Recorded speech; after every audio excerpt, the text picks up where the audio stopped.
And so he started referencing a Rubik's Cube, right? He said, if I turn it this way, then boom, it naturally leads that this is going to be where you're going to come to. But if I turn it that way, then it naturally leads. So I'm going up against people, or I'm talking and interacting with people, and I'm saying, no, you have to turn it this way. That's the only way you can get that answer. And it's true. The only way you can get that answer is if you turn it that way. And they're saying, but I don't turn it that way. I turn it this way. Well, who's right and who's wrong? Well, if it suddenly comes down to the interpretation of a passage, which comes down to the translation of a passage, he said, this is what had it all falling apart. He said the Rubik's cubing of trying to do all this led him, here's where I think that he did get off. I stopped trying to see God in the word, he said, and I started trying to see him in the world. That to me is the biggest indictment on him. I stopped trying to see God in the word, and I started trying to see him in the world, and all I saw in the world was awful, horrible things. And by the way, Christians not responding to those horrible things in a way that you or I would consider Christian. Christians not being loving, Christians not being, patient, Christians being racist, Christians, right? I stopped trying to see God in the word, and I started trying to see him in the world. That to me is the most damning statement. Some of your thoughts? Yeah, so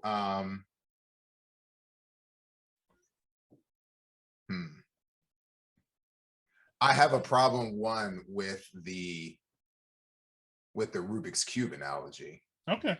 I think he needs to pick a better analogy. I understand what he's trying to say. I understand. He's trying to say, from what I can gather, he's trying to say that you can twist and turn. You could be telling someone this is exactly how you solve the cube, and then someone else does it a different way. Yeah. Like, is there only one way to solve a Rubik's Cube? But the issue that he's facing is not, is there one way to solve a Rubik's Cube? The problem he's having is there any answer, period?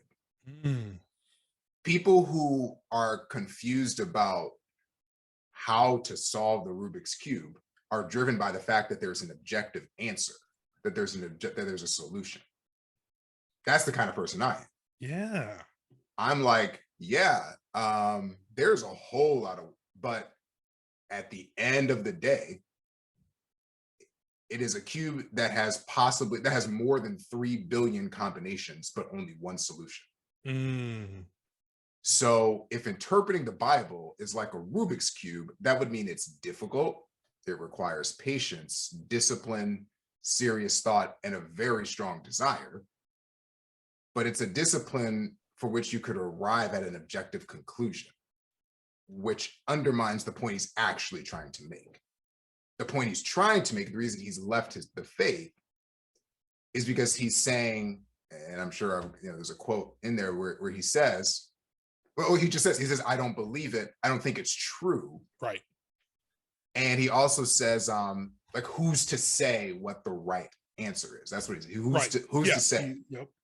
But again, if the problem is this is hard and you can come to a conclusion, I know there's a conclusion, you don't walk away from the faith. You might struggle, you might stumble, you might even change your denominations and do all sorts of other things, right? But you are driven by the belief and the fact that there is objective truth. Well, yeah, isn't that a secular humanist view to say, who can say what's the... Well, and here's the problem with it. Like I said, I have sympathy for him, but do you know what the philosophy or worldview I would take if I weren't a Christian? Do you know what every day I just wish in my fantasy world I could be okay with? not anything, not atheism, Buddhism, none of that stuff. No, whatever. I wish I could live with being an agnostic. It just feels and sounds so good. It sounds so scholarly. I have studied all. I have read and this, and Plato disagrees with Aristotle and blah, blah, blah, blah. I could not be more disappointed in you. And I was hoping you would say Muslim. No.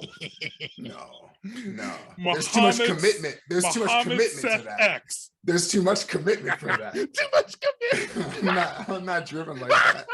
You got the militant brothers doing that. That by the way, that is another episode about why it is brothers always go for being Muslim when there is far more restrictions and far more expected of you and all that. You said no bacon, bruh. Exactly. So anyway, I would be an agnostic. Brothers go for that all the time. I would be an agnostic. I think it's because of the power trip. I would be an agnostic because it sounds so scholarly and enlightened, and you don't have to offend anyone. Really? Who's to say? Who's to say? Who can know? Which is what he's saying. He's an agnostic. Who can know? But the point of a Rubik's Cube is that you reach a conclusion and there's a winner in the competition. There's a race. There's competitions every year. These crazy nerdy dudes just, right? Why? Because there is a conclusion. So that's I don't know if he realizes that. And again, sometimes people can't articulate exactly what they're trying to say, but he's a real smart brother. Yeah. I think it's a mistake and flaw in reasoning, and I think he needs to reevaluate it under those terms. Like, do you realize that you're using an analogy and basing your faith or the lack thereof on an analogy, on a principle, which analogies are just micro versions of stories we tell ourselves, right? Like, you need to understand that, no, it's not about a Rubik's Cube. You're saying that there is that I'm agreeing with philosophy or with doctrine that says no one can know the answers to these things. And when you go there, then what you're saying is you're denying you are denying a human principle and fact of our desire and our drive towards knowledge and understanding. Humans cannot help but strive towards more understanding. We can't help it, right? And so if you can prove to me that there are desires in this life that cannot possibly be met, right? We hunger for things, which means our bodies are made for food. It doesn't mean you will get food. People starve every day, unfortunately, but it means your body was meant for food. If you can prove to me, let's think about vices and sins, right? Like lust. Why do people lust? The issue of the Bible is not the desire for sex. The problem is who and how and all of that, right? But you can't have this desire for something that there's no way to work it out. We desire objective truth. We desire abstract too. We enjoy both. We enjoy both the concrete and the abstract. Sometimes we need to just be like in a space where we're just enjoying art and subjective, thoughts and or whatever, right? Like, and sometimes we're in a place where we need to entertain things that are not easy to grasp. And in fact, love is one of those things. Love is oftentimes like terribly not concrete. You can't explain it. You can't test it, right? But you can personify it.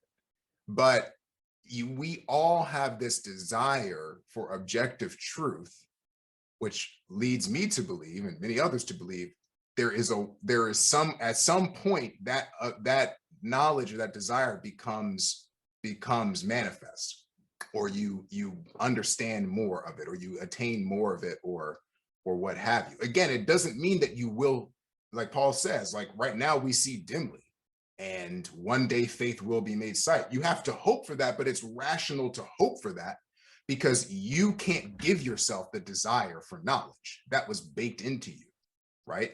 Like, so until you can prove to me that it's irrational to believe that desire for objective truth does not come from man. Otherwise, if you can prove to me that it's just a random accident, that we all have this desire and thirst for objective knowledge, and we literally and figuratively castrate ourselves for it, right, over the course of human existence, to just know, to understand truth, until you can prove to me that that does not come from outside of man, which plenty of people have proven or have given their very good reasons. Yeah, you're then you can't really undermine, you can't really pull my Christian faith away from me, right? Like, because at the beginning of the day, I know that there's this constant drive and desire towards knowledge, towards understanding, even towards understanding problems that we definitely can't get the answer to, human suffering or whatever. Why do we want to know who gave us the idea that this is a just world, that this should be a just and righteous world? Who gave us that idea? It doesn't come from us, because everything we see around us proves otherwise. But how do we even know that that is the right way to look at things? How do we even know, right? So he has to understand, again, slippery slope is a logical fallacy, but he has to understand he has stepped into the arena, not of enlightened people or whatever. He stepped into the arena of skeptics who are beyond inquiry. They have abandoned hope. And when you abandon hope for goodness, truth, and beauty and objective reality, well, then you will rape, murder, kill, steal, because there is no standard. There is no objective, there's no compass, there is no magnet underneath the earth pointing your compass, right? Of course he wouldn't agree with that. Of course he wouldn't agree with what I'm saying. He would say, no. Like, I'm obviously a moral person. He says, I still love the gospel, I just don't believe it. Okay, either Jesus is a liar, a lunatic, or the Son of God, right? Somebody who walks around and claims to be the second person of the Trinity in different ways that he says that is not, oh, I love it, I just don't believe it. Like, oh, yeah, I'm so enlightened, like, oh, I could take it, leave it, Like, no, you don't have it that way. So of course he would disagree with stepping into the arena of terrible criminals. But again, when you reach the point that he has reached, which is not, I believe in a different objective reality, at least from his statement so far. Maybe he's working on it. Maybe he's trying to find another system to ground himself in. I'll give him that. But the Rubik's Cube thing is a terrible analogy, because that's not true. That's not where he actually is. Well, and I think that it's interesting, because I shared that he said he started looking for God outside of the Bible. Oh, let me say something about that. You alluded to that, because that's called common grace. Seeing God outside the Bible is common grace. Even what you said about what I will call natural law, the idea that something can be right, wrong, and all that, that's all part of common grace. It's all part of revelations of God. But the key thing about common grace is it doesn't bring you to salvation, because it's not the complete revelation. So you're looking for God, and it's like, how can you know that you found him if you haven't gone? This goes back to the idea of truth. How can you just figure out that you've found God in nature? It's one thing to look at beautiful mountains and say, I wonder how they got there. Yes, you're questioning God, you're searching, you're looking. But how do you know you found him if you are not willing to acknowledge that there is a source from which he has revealed himself concretely? And that's what you're doing when you toss out scripture. You're tossing out that. Well, I think that I will defend him in the sense that his training and all these places we name dropped and we know kind of the culture of and the history of, right? Like, I say name dropping, all the places you named, right? The different seminaries and whatever. And like, we know that culture. Many of these places often fail to emphasize and often fail to walk students and pupils through a healthy, I'm going to use the word counterbalancing, a healthy diet of the various ways in which God reveals himself. Yes. So it's not healthy to drop word for the world, but it's not healthy to only read your Bible and not be able to think your way through the natural, right? Because God is the creator and provider of all, right? So I think that he actually has, again, common grace. He has gone to these places and he has studied apologetics. But so often I feel that when I'm reading, I've read his comments, and I actually have been browsing just a little bit comments from the other cross movement guys who again are seminary trained.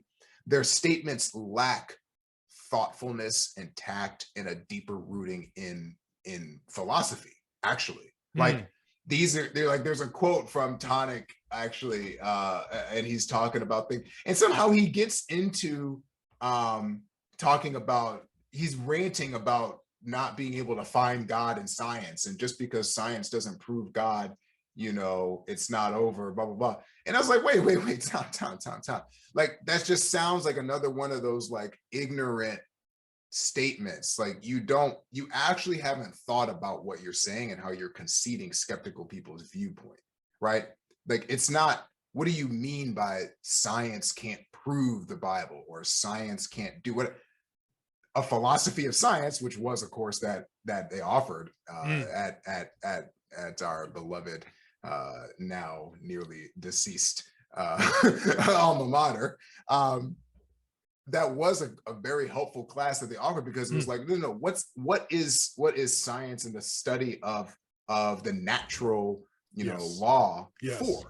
Right. And it's like, okay, it can't answer these questions because it's not what it's set out to do. Just like, and that's there are questions that the Bible can't answer. That's my point, is that common grace is not set up to lead you to salvation. It's great. We need to recognize it. We need to explore it. We need to see all this, but the point of it is never intended to bring you completely to salvation, because ultimately salvation is, as you said, where do you stand with Jesus? Take or leave what he said.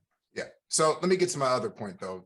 It's unclear to me what kind of things Brady is taking issue with, but this ultimatum, he says, if I find one more thing in the scriptures, he prayed to God, if I find one more thing in the scriptures that doesn't have a good explanation, without resorting to some kind of bending over backwards or hopping over barrels to explain it, I'm going to lose my faith. Now, the Bible is full of God's people just coming to him and being like, hey man, what gives? I mean, have you read Psalm 89? Have you read all these other ones, right? Like, what I was reading, we were listening to, I'm always amazed at this part in the book of Revelation. There are, like, in one of the visions, the martyred saints who are by the throne of God. Yes, we just read that tonight. They're like, how long Lord, until you avenge and judge? You know what, and I did too. It's like, wait, you're there, like, you're good, like, what, right? So and you know what I did? Side point, you know what I did? What? I said to my daughter, that's the original Avengers. And my daughter, being my daughter's like, yes, I'm sure if you were teaching this, you would say that. You'd have a sermon. You'd probably show the Avengers up on the screen. I would hate you. It would be so tasteless and tactless. That's what she was saying. I would hate your guts. My daughter would be sitting there just shaking your head. Embarrassing. You're such an idiot. So the Bible is full of God's people. Hold on. What? Because Mary's here. Mary, what up, though? Seth thinks that my Avengers thing would be so tacky and tasteless as well as our daughter.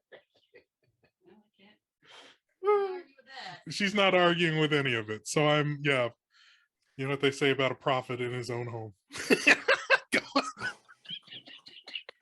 Well, I have to just leave that. Okay. Just let it sit. Just let it sit. So the Bible is full of God's people looking at him and being like, hey, what are you doing? But here's the problem with what he's saying. The ultimatum itself is useless. Because, again, as I said a while ago, the study of anything, literature, philosophy, history, sociology, any serious discipline, has left scholars at some point at a loss to explain them and come to conclusions about things. Like, there mathematics, physics, these hard sciences, like there are uncertainties and there are ways that you deal with uncertainties in statistics and in physics and whatever. Like there are all these things that are theories that we take for granted because we have to, because while on one hand, we are driven toward objective knowledge, on the other, it will drive us insane, literally insane, if we don't move on with our day and just do what we can do in the moment. So it's a useless ultimatum and kind of a like, what does God do with prayers that what does God do with a prayer like that? I don't know. I don't really know what God does with a prayer like that, because I'm not going to say he can't answer it, but I'm also kind of like, well, it's a bind that like if God says to Abraham, I'm going to be with you, and defend you, he can't not defend Abraham, right? Like, so someone praying, don't defend Abraham, like God can't do that. That's against what he said he would do.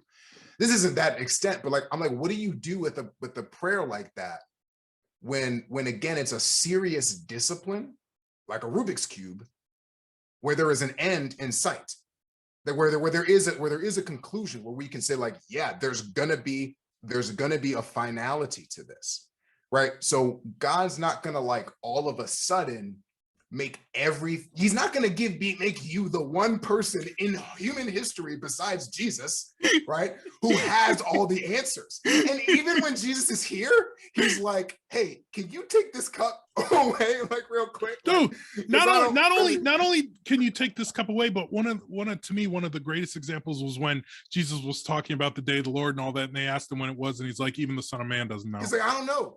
He's like, I don't know. It's like, what? He's like, I don't know. Don't ask me. Do what you got to do today, right? You know what's coming.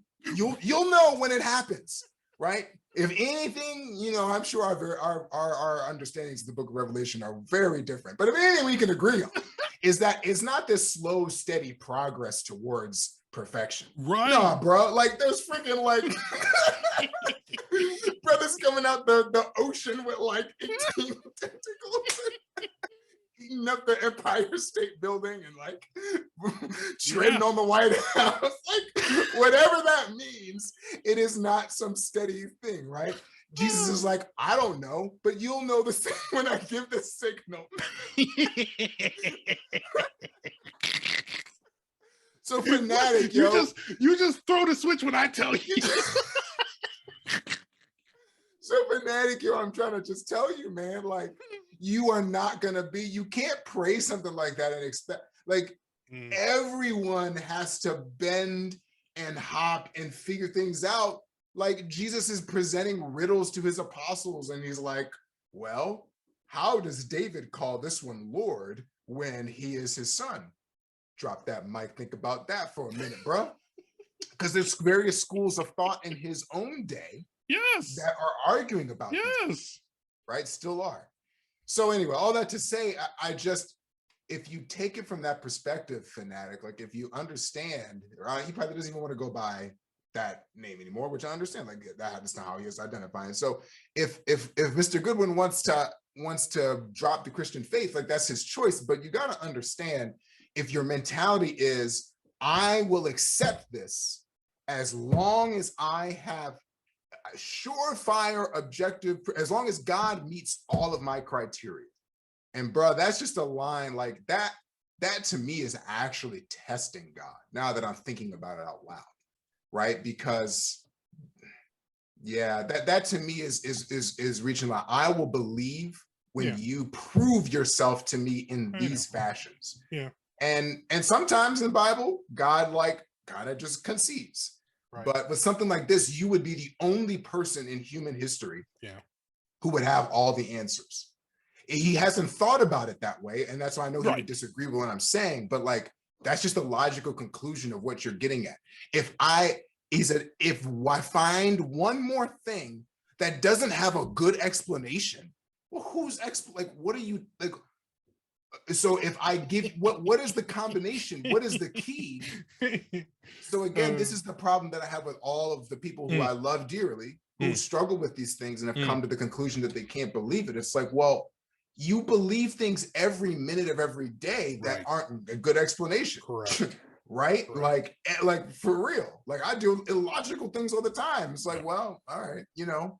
So I just think that yeah, I just think I'm not appreciating the responses I've seen from some of the cross movement people like real quick. Like Right. they're kind of just like yelling back at him. Yeah. And I just want to meet him. And not that I'm obviously not as educated as he is. I don't have a master's in anything. I haven't been to these schools, but I do know what has helped me and millions of other people in the last 30, 40 years has been this renaissance of understanding the Bible from the culture that it's in. Right? You notice all these people studying the Hebrew scriptures and like whatever, you know, and understanding the culture stuff. There's a dark side to that too, because you can begin to accept things that people put into you from that. Right. But in the last 30 or 40 years, this movement to study the scripture and understand the nuances and understand what people would have heard back then, Right, without all these ridiculous correct, presuppositions of the modern era. yes, Like I want to meet Phanatik on those grounds. I want to be like, okay, so you're having a problem with all this presupposition, but what if we remove that? And what if we just read this as an ancient Jewish story? exactly. What is this character doing Exactly. here? Why is it that every time a man comes to a well and he meets a woman there, like a certain order, like it takes one or two events and boom, you know who the woman he's going to marry is. Why did the scripture writers set the story that way? What are the people back then? Yep. What would they have been thinking Exactly. about? Yep. These are the kinds of things that he can still disagree with and still leave. Right. But I don't think anyone is meeting him at the intellectual arena. I would welcome the chance to. Coffee on me.